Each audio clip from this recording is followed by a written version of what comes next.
Thank you, Deputy Speaker. Let me start off by saying any casualties in a war are the people themselves. And the National Freedom Party is of the view that a negotiated settlement would go a long way in preventing the loss of lives. But the question I want to ask today, Honorable Deputy Speaker, is this. When the people in Palestine are losing their lives, being raped and murdered, there's no cry from anybody, no passion. When the same thing happens in Syria, we hear nothing. When the same thing happens in Libya, we hear nothing.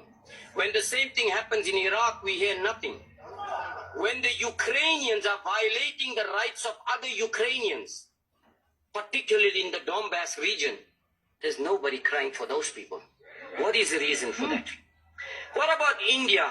Why is there nobody in this country raising the concerns of the Indian minorities, of the Christians and the Muslims whose rights are being violated by the Indian government? Nobody in this country is saying anything about it. Now, NATO went on and bombed many of the Russian allies. Russia could do absolutely nothing about it and stayed out of it. What did Russia say? Demilitarization. Stay away from my Russian borders. If you notice what has been happening since 1990, they are coming closer and closer and closer to the Russian border until they will make Russia so weak that Russia will have no other option but to give in to them. That is what it is all about. But who is the root cause of this whole problem? It is clearly the West and the United States of America that is the root cause of all the mayhem and chaos and destruction all over the world. Please come clear. Let's talk about the biological laboratories which is funded by the Pentagon in Ukraine. Where is it coming from? Why are they getting involved in those?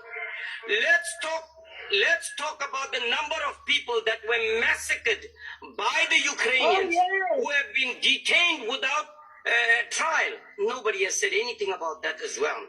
Okay?